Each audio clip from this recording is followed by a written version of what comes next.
ठीक है, अब यहाँ देखो, मैंने यहाँ पे इसको एक्स स्क्वायर ऊपर नीचे मल्टीप्लाई किया है, तो देखो ये एफ एक्स है, हाँ या ना?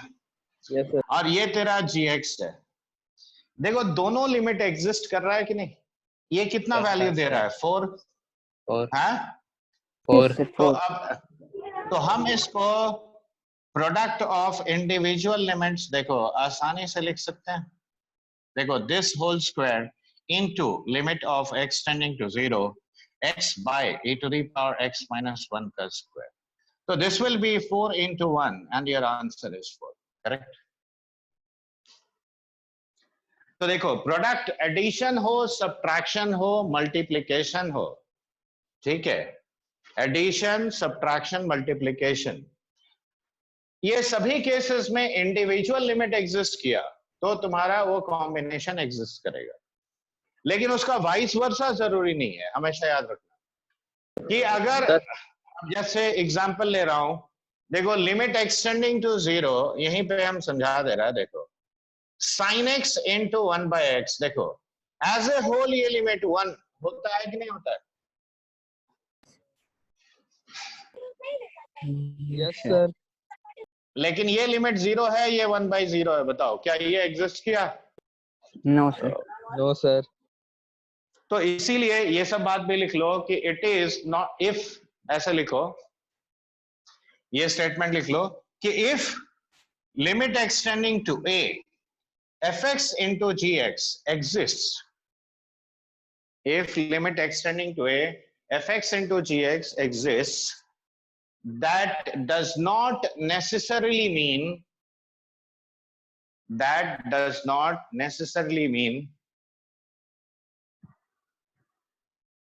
the individual limits will also exist.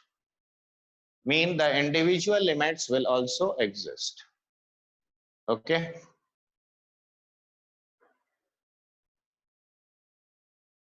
Individual के बाद सब Individual limits will also exist. ठीक है, ये लिख लिए? Yes sir. Yes sir. देखो थ्योरम्स का भी अपना इंपॉर्टेंस है। अब यहाँ पे अगला आता है देखो डिवीजन वाला, तो यहाँ पे तीसरे में लिखो fx by gx, now this will exist and you can write this as limit of x tending to a fx divided by limit of x tending to a gx, यानी हम इसे L by m लिख सकते हैं, लेकिन if m is not equal to 0 तभी ये लिख सकते हैं। चौथा है तुम्हारा फोर्थ वाला, limit x tending to a fx का power gx, now this will also exist, okay, और इसको हम लोग ऐसे लिख सकते हैं limit of x tending to a fx whole to the power limit of x tending to a gx, यानी हम इसे l का पावर m लिख सकते हैं, लेकिन कब? जब l 0 से 1 यूनियन 1 से इंफिनिटी में है और m कोई भी रियल नंबर, ठीक है? ये दोनों थ्योरम लिख लिए हो बच्चे लोग?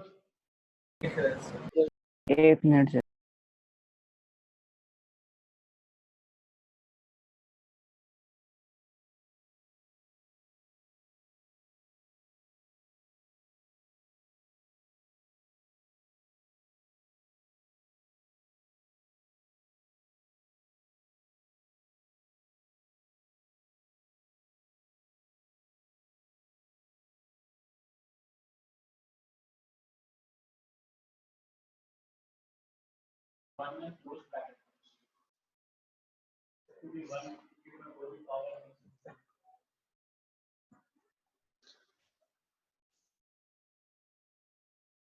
देखो ये सब लोग को समझ में आया कि यहाँ 1 ओपन क्यों है? अगर ये एग्जैक्ट 1 तो हो 1 का जाएगा, पावर m हो जाएगा तो सर वो इंफिनिटी हो जाएगा। गलत, अरे नालायक, 1 का पावर एग्जैक्ट 1 जब होगा तो एग्जैक्ट 1 का कोई भी पावर डालेगा तो 1 ही ना हुआ, तो फिर वो हम लिमिटिंग वैल्यू लेके क्यों सॉल्व करेंगे बताओ? तो सर 1 का पावर इंफिनिटी फिर सर अनडिफाइंड क्यों होता अरे अनडिफाइंड नहीं होता है, फिर गलत बोल रहे हो, वो टेंडिंग टू 1 है? अभी थोड़ा इनडिटरमिनेट। इनडिटर्मिनेट वो इसलिए होता है क्योंकि वो टेंडिंग टू वैल्यूज होता है ना। अभी जब इनडिटरमिनेट फॉर्म्स डिस्कस करेंगे ना तो तुम्हारा कंफ्यूजन दूर हो जाएगा, ठीक है? तो अब सर देखो अगर अगला, हम m को अनडिफाइंड अगर मानेंगे तो सर? अरे कुछ भी मानो, अगर मान लो हम ऐसे लिखते हैं, ये देखो, ये ध्यान दो, अब बोलो दिस टू दी पावर से x by x minus sine x, लो अब बोलो, अब ये क्या देगा वैल्यू? क्या ये एग्जैक्ट 1 देगा? नहीं सर, लिमिटिंग। 1 से छोटा भी हो सकता है, 1 से बड़ा भी यस। हो सकता है। अगर मान लो मैंने ऐसे लिखा एक्सटेंडिंग टू 0 से 2 to the power x, 3 to the power x, 4 to the power x by 3 whole to the power 5 by x लिखा, बोलो क्या वैल्यू आएगा? ये कौन सा वैल्यू देगा बोलो? ये टेंडिंग टू 0 है, 2 to the power 0, 3 to the power 0, 4 to the power 0, तुम कहोगे 1 1 1 1 बाई 3 नहीं, 3 बाई 3, तो क्या ये एग्जैक्ट 1 होगा? No sir. अब समझ में आया दिक्कत क्या है? तो इसीलिए ये इनडिटरमिनेट फॉर्म के तौर पर ट्रीट किया जाता है। अगर मान लो x 1 से छोटा आया, एक फ्रैक्शन लो, तो फ्रैक्शन का पावर इंफिनिटी करो तो क्या आएगा? 0। समझ में आया बात? Yes sir. लेकिन 1 से जस्ट बड़ा हो गया, मान ले 1.01 को तू मल्टीप्लाई करते जा रहा है, क्या देगा? इनफाइनाइट। Yes sir. एग्जैक्ट 1 होगा तो आंसर 1 होगा। अब ये तीनों केस में कौन सा वैल्यू देगा क्या हमको मालूम है? No no sir. Sir. No sir. और इसीलिए ये इनडिटरमिनेट होता है। तो इसीलिए जिसका जो कंडीशन, जब एग्जैक्ट 1 हो गया तो एग्जैक्ट 1 का कोई भी पावर करोगे तो वो 1 ही होगा, ठीक है? अब देखो पांचवा और सबसे इंपॉर्टेंट, क्योंकि सबसे ट्रिकी क्वेश्चन इसी से आता है और यहीं पे 99% लोग गलती करते हैं। देखो x tending to a f of g x, इसमें हम no doubt f of limit x tending to a g x लिख सकते हैं, यानी एफ ऑफ एम लिख सकते हैं, लेकिन एक कंडीशन है। कंडीशन ये है कि if and only if f x is continuous, okay, at x equal to m, continuous नहीं हुआ तो नहीं लिख सकते। अब यहां भी वही लिमिटिंग वैल्यू का ही कॉन्सेप्ट है, देखो इसको मिटा देना। Yes hello, yes sir. देखो ये पार्ट से बहुत ट्रिकी क्वेश्चन पूछा जाएगा, इसीलिए अच्छी तरह से देखो। मान लो मैंने क्वेश्चन ऐसे लिखा, देखो लिमिट एक्सटेंडिंग टू 0 से log ऑफ से sin x divided by x base e। अब देखो एक्सटेंडिंग टू 0 पे sin x बाय x कितना होता है बोलो? 1। अब log x का ग्राफ पैरेलली याद करो, देखो ये x इक्वल टू 1 पे कट किया, क्या 1 पे ये कंटिन्यूअस फंक्शन है log x की डिसकंटिन्यूअस है? कंटिन्यूअस है। कंटिन्यूअस। तो कंटिन्यूअस है तो देखो log of limit x tending to 0 sin x by x, देखो ये अंदर चला गया और इसे हम लिखेंगे log 1, यानी ये 0 हो गया, ठीक है? लेकिन अगर मैं यहीं पे देखो कॉन्ट्रारी एक्सटेंडिंग टू 0, अब ये मैंने ग्रेटेस्ट इंटीजर फंक्शन लिया, ठीक है? अब देखो, अब ग्रेटेस्ट इंटीजर फंक्शन का ग्राफ तुम्हें याद होगा, ये सीढ़ी जैसा ग्राफ होता है, देखो स्टेयरकेस टाइप, ये है तुम्हारा 1। क्या ये 1 पे कंटिन्यूअस है? No no sir. Sir. No sir. Sir. तो हम ये इसको कभी नहीं लिख सकते, देखो x tending to 0 sin x by x और इसके बाहर ये बॉक्स, ये नहीं लिखा जा सकता है, ठीक है? लेकिन वहीं पे देखो, अगर मैं यहाँ थोड़ा चेंज कर दूं, ग्रेटेस्ट इंटीजर फंक्शन मान लो sin 3x बाई 2x किया, अब बताओ अंदर वाला लिमिट कितना आ रहा है, ब्रैकेट के अंदर वाला 3/2। 3/2 अब 3/2 यानी 1.5। देखो 1.5 पे ये फंक्शन कंटिन्यूअस है कि डिसकंटिन्यूअस? कंटिन्यूअस। कंटिन्यूअस। कंटिन्यूअस है सर। तो ये कंटिन्यूअस है, तो हम इस लिमिट को अब अंदर ले आ सकते हैं। अब समझ में आया कि कंटिन्यूटी का आइडिया यहाँ पे और ग्राफ का होना बहुत जरूरी है। तो ये कितना आया देखो, 3/2 का इंटीग्रल पार्ट यानी कितना हुआ 1। देखो, I hope you have understood this property. Yes, sir. Yes sir. Yes sir. तो देखो f ऑफ gx में अंदर लिमिट कब लिया जा सकता है? कंटिन्यूअस। ठीक है, याद रहेगा। Yes, sir. Yes yes sir. Sir.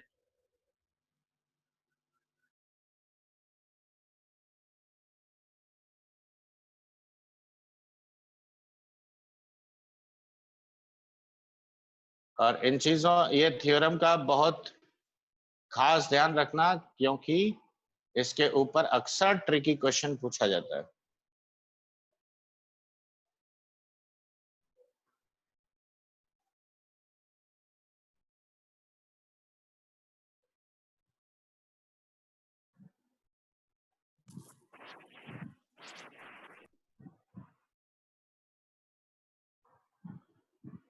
Yes sir हो गया।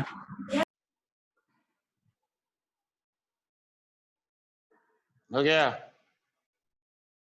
Sir 1 minute. Yes, sir. Yes sir. थोड़ा जल्दी लिखो।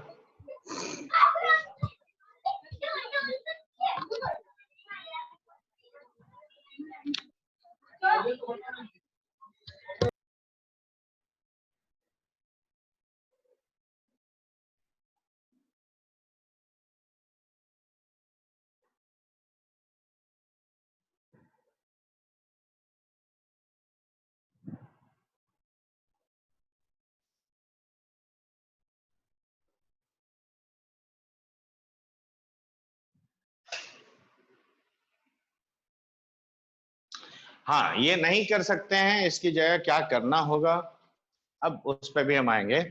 लेकिन पहले कुछ छोटा छोटा एग्जाम्पल लेते हैं जो सिर्फ स्टैंडर्ड फॉर्म मतलब लिमिट और स्टैंडर्ड थ्योरम पे बेस्ड है। ठीक है, कुछ छोटे छोटे क्वेश्चंस लेते हैं। देख रहे हो सब? Yes Yes, sir. sir. Yes, sir. तो मैंने ऐसे लिखा, देखो 4 to the power x minus 1, यहाँ पे सपोज मैंने दिया log of 1 plus 3x, ठीक है, और इनटू यहाँ पे sin square of x by 2 दिया। अब हम कहते हैं कि इवैल्यूएट दिस लिमिट। अब देखो, कोई भी क्वेश्चन प्योरली स्टैंडर्ड, ये डायरेक्ट एप्लीकेशन हुआ, ठीक है, डायरेक्ट इनडायरेक्ट हर वैरायटी का एप्लीकेशन। तो तो अब 4 यहाँ टू द पावर सबसे क्या है सर? x minus 1 का होल क्यूब, ठीक है। ठीक है। अब यहाँ देखो, हर टर्म जो तुम्हें दिख रहा है इससे रिलेटेड स्टैंडर्ड फॉर्मूला है कि नहीं? Yes, sir. तुम कंफ्यूज कर रहे होगे इसको लेके। देखो, ये अभी अभी मैंने स्टैंडर्ड लिमिट सिखाया था, ये वाला। अब दोनों साइड लॉग ले लो तो कितना आएगा, ये पावर बाहर आ जाएगा। तो limit of x tending to 0 log of 1 plus x का power 1 by x with respect to base e, और ये log e होगा with respect to base e। तो limit of x tending to 0, देखो log of 1 plus x with respect to base e by x, ये 1 by x बाहर आ गया, और ये कितना हो गया 1। तो देखो, ये भी एक स्टैंडर्ड लिमिट ही है। तो ये मैंने सिखाया था, देखो उससे कंक्लूजन ये भी आता है। तो अब यहाँ देखो, यहाँ जो भी टर्म्स है तुम खाली उस स्टैंडर्ड लिमिट को पूरा करो और कुछ नहीं करना है।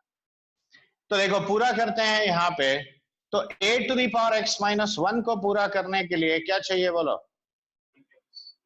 x नीचे चाहिए। x cube। तो डिवाइड, यहाँ होल क्यूब है, यानी मैंने किससे डिवाइड किया? X cube. X cube. Correct. तो एक्स क्यूब कैंसिल भी करोगे, हाँ या ना? Yes, sir. अब log ऑफ 1 प्लस 3x, तो देखो ये फॉर्मूला को पूरा करने के लिए 3x चाहिए, तो 3x कैंसिल कर दिया। देखो समझ में आ रहा है, हाँ या ना? Yes, sir. हाँ, sir. Yes, sir. अब देखो ये साइन स्क्वायर x बाई 2 है, तो नीचे x बाई 2 का होल स्क्वायर मैं ले आया और ये कैंसिल किया x स्क्वायर बाई 4। ठीक है, अब ध्यान से देखो x into x square x cube के साथ कट गया। Are you able to understand? दिख नहीं रहा है सर। अब ये तुम्हारा नेटवर्क का समस्या है यार। बाकी सबको दिख रहा है? Yes, sir. Yes, sir. देखो सनी सबको दिख रहा है बच्चा।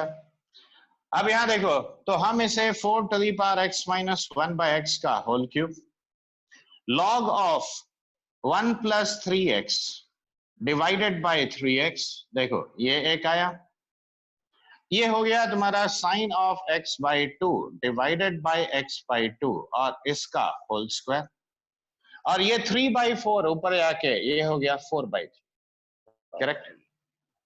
अब ध्यान से देखो ये लिमिट एग्जिस्ट कर रहा है, देखो ये लिमिट एग्जिस्ट कर रहा है और ये कर रहा है, तो अभी f x by g x वाला थ्योरम याद आया? देखो इंडिविजुअल लिमिट्स अगर एग्जिस्ट कर रहा है तो उनका प्रोडक्ट और रेशियो का लिमिट भी एग्जिस्ट करेगा। तो अब ये बताओ इसका लिमिट क्या हुआ अंदर? log 4, Log 4. तो ये log 4 का होल क्यूब बन गया। नीचे कितना हुआ? 1, ये लिमिट कितना हुआ? 1, और यहाँ आंसर क्या बचा? 4/3। तो देखो, so this is your limiting value.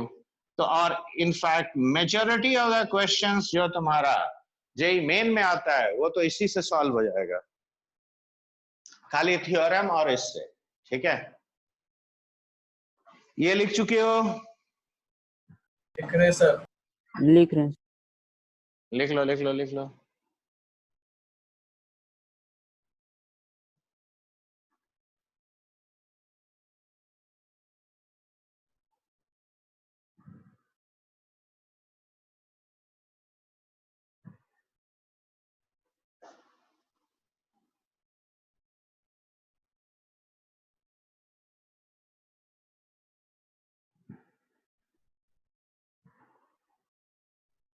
देखो ये डायरेक्ट एप्लीकेशन है, ठीक है, इनडायरेक्ट एप्लीकेशन भी होता है, वो अब हम लेते हैं।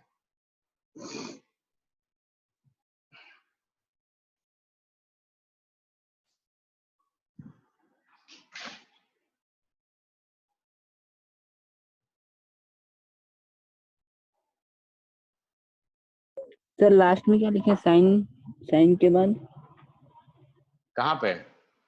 ये लास्ट लाइन तो में। हाँ लास्ट लाइन में सर। हाँ, तो sine of x by 2 divided by x by 2 उसका स्क्वायर। ठीक है।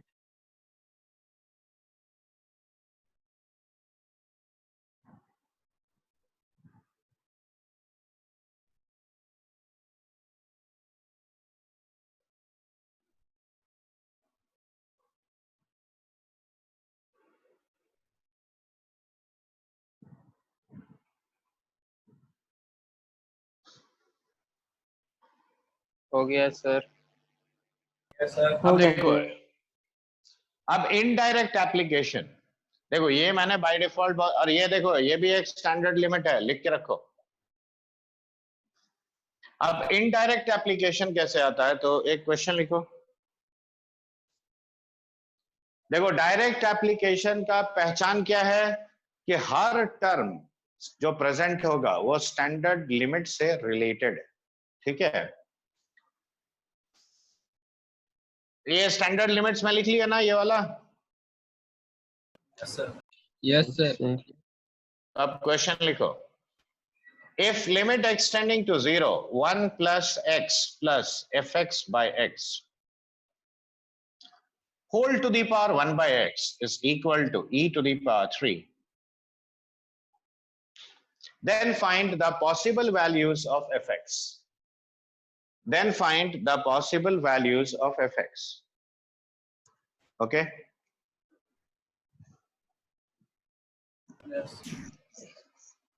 अब यहां ध्यान दो, सबसे पहला देखो, शॉर्टकट मारना है तो ये लिमिट है, ये पावर है और ये ई का टर्म, ऐसा कितना स्टैंडर्ड लिमिट में आता है? देखो, limit x tending to 0 1 plus x का पावर 1 बाय एक्स क्या होता है? देखो, x tending to 0 power 1 by x, ये अब एक और स्टैंडर्ड लिमिट देखो, ख्याल आता है 1 plus m x whole to the power 1 by x, और ये ई का पावर m होता है। देखो, तो दो स्टैंडर्ड लिमिट है, इसको इक्वेशन 1 मानो। अब बताओ इसमें ई क्यूब कैसे आएगा? हाँ बोलो सर। ये वाला सर एक बार सर, कौन सा सर वाला? देखने, यही सर, ये वाला, ये स्टेप सर, स्क्रीन नहीं दिख रहा था। ये तो दिख रहा है। अब देखो, ये अब दिख रहा है, देखो हाँ, जो मैंने जहां पे हूं, तो लिमिट एक्सटेंडिंग टू 0 ये एक स्टैंडर्ड लिमिट है। देखो, मैंने स्टैंडर्ड लिमिट्स लिखा है दोनों, और किस बेसिस पे चूज करेंगे? तो देखो, ये लिमिट क्या है? एक्सटेंडिंग टू 0, पावर क्या है? 1 बाय एक्स, और राइट साइड में ई का टर्म है, तो ये तीन चीज को मैच करता है। देखो, ये दोनों स्टैंडर्ड लिमिट्स। हाँ ना, कुछ तो बोलो यार। हाँ सर। तो अब बताओ, पहला वाला स्टैंडर्ड लिमिट में ई क्यूब कैसे आएगा? 1 प्लस 3x का पावर 1 बाय एक्स। इसका होल क्यूब कर दो यार, सीधा सा बात है। देखो, x tending to 0 1 plus x whole to the power 1 by x, इसका मैंने होल क्यूब कर दिया, तो ई क्यूब आएगा कि नहीं आएगा? बोलो। Yes, sir. अब ये power 1 plus x whole cube बना के मैं अंदर ला सकता हूं? हाँ ना, कुछ तो बोला करो, खामोश काय हो जाता है? ये देख, Yes, sir. ऐसा लिख सकते हैं। अब कंपेयर करो, लिमिट एक्सटेंडिंग टू 0, देखो 1 plus 3x plus 3x square और plus x cube to the power 1 by x, देखो ई क्यूब हुआ, और ये मान लो इक्वेशन 2। अब देखो, from equation numbers 1 and 2, from 1 and 2 what can I से? देखो, राइट साइड सेम है, पावर सेम है, लिमिट सेम है, तो ब्रैकेट के अंदर वाला सेम होगा कि नहीं होगा? बोलो। Yes sir. तो क्या लिखेंगे बताओ? 1 plus x plus f x by x is equal to 1 plus 3x plus 3x square और प्लस x क्यूब। देखो, ऐसा होता है। अब 1 प्लस एक्स दोनों साइड से कटेगा। अरे हाँ ना, कुछ तो बोल। Yes sir. Yes, sir. तो क्या लिखेगा बोल? F x by x is equal to x cube plus 3x square plus 2x, यानी एफ एक्स क्या हो गया? x to the power 4 plus 3x cube plus 2x square. देखो, ये एक पॉसिबल आंसर आ गया। क्यों? मैंने एक स्टैंडर्ड फॉर्मूला के साथ कंपेयर किया, और ऐसा टाइप का क्वेश्चन बिल्कुल पूछा जाता है। अब आगे देखो, इस फॉर्मूला से ई क्यूब कैसे लाओगे बताओ? ये सेकंड फॉर्मूला से M equal to 3. तो m इक्वल टू 3 पुट करो, तो देखो, limit of x tending to 0 1 plus 3x का पावर 1 बाय x, देख ई क्यूब होता है, और ये मान लो इक्वेशन 3। अब फर्स्ट और थर्ड को कंपेयर करो, फर्स्ट और थर्ड को कंपेयर करो, तो देखो यहां भी राइट साइड सेम है, पावर सेम है, लिमिट सेम है, तो ब्रैकेट के अंदर वाला सेम होना चाहिए कि नहीं?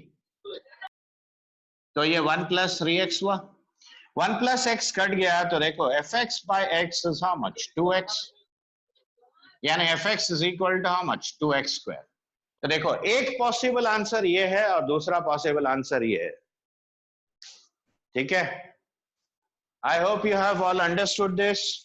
Yes, Yes, sir. sir. Yes, sir. अब देखो आगे, मैं एक और एग्जांपल लेता हूं। ताकि तुमको ये एहसास हो कि हर हमेशा बहुत इजी क्वेश्चन आएगा, ऐसा कोई जरूरी नहीं है।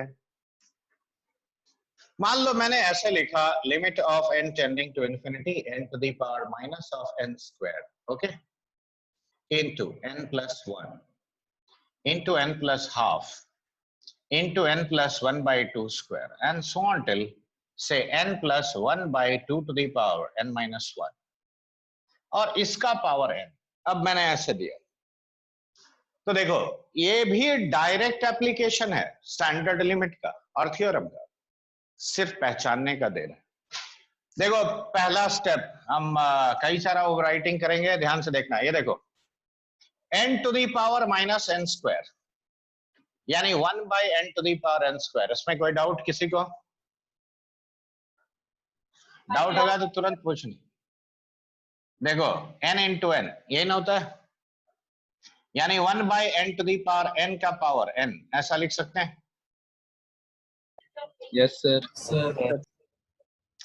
देखो any confusion? No, sir. No, sir. तो अब यहाँ भी पावर n है, यहाँ भी पावर n है, तो देखो इस लिमिट को अब हम ऐसे अरेंज करते रहे।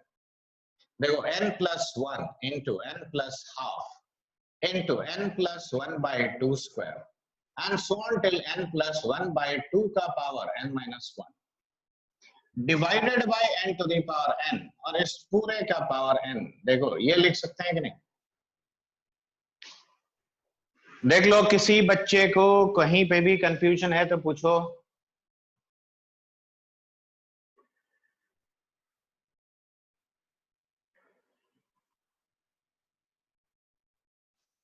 है कहीं पे कंफ्यूजन? हेलो? No, sir. तो सब खामोश क्या हो जाता है? बोलो समझ में आ गया। हम इसीलिए रुक जाते हैं ताकि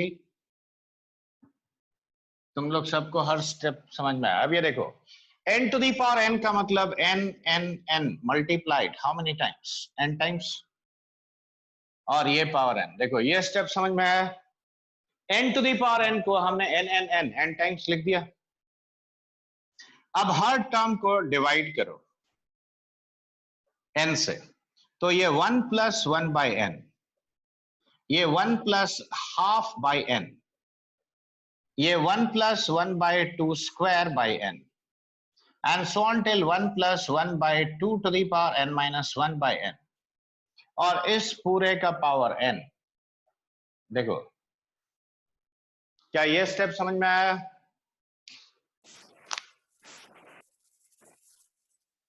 Yes, sir. Yes or no? Everybody?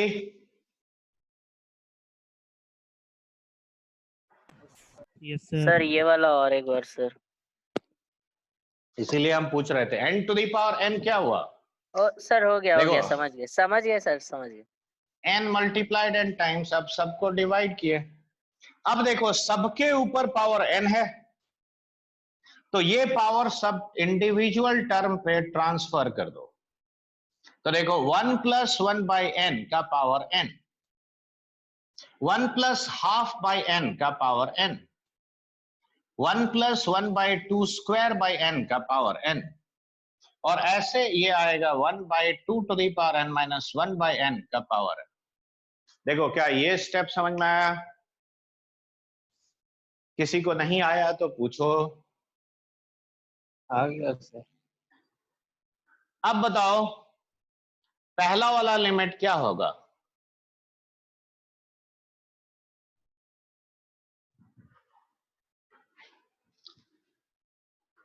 बोलो। अब ये भी देख के सोच रहे हो। 1 plus 1 by x to the power x is how much? e। तो ये e हो गया, e का पावर 1। ये क्या होगा? m by n, m by x to the power x, तो e का पावर हाफ, ये e का power 1 by 2 square and so on till e का power 1 by 2 to the power n minus 1। देखो n का टर्म रह गया, इसीलिए अभी भी हम लिमिट यहाँ अप्लाई करेंगे। अब बताओ कौन सा स्टेप हम मिटाएं? पहला दो मिटाएं? Yes, sir. Yes, sir. Okay तो देखो यहां n स्टैंडर्ड लिमिट्स को कंबाइन कर दिया। अब ये यहां इसके बाद लिख रहा हूं limit of n tending to infinity e का power 1 plus half plus 1 by 2 square plus 1 by 2 cube and so on till 1 by 2 to the power n minus 1। देखो ये पावर्स ऐड हो गया। अब अगर n टेंडिंग टू इंफिनिटी है तो बताओ ये इनफाइनाइट जीपी हुआ कि नहीं हुआ? Yes, sir. इनफाइनाइट जीपी का सम क्या होता है? a by 1 A minus by r। 1 minus r. तो e का पावर 1 बाय हाफ यानी कितना हुआ? e square. तो देखो इस लिमिट का वैल्यू कितना है? E square. तो did you understand this? Yes, sir. Yes, Sir, sir. वो वाला sir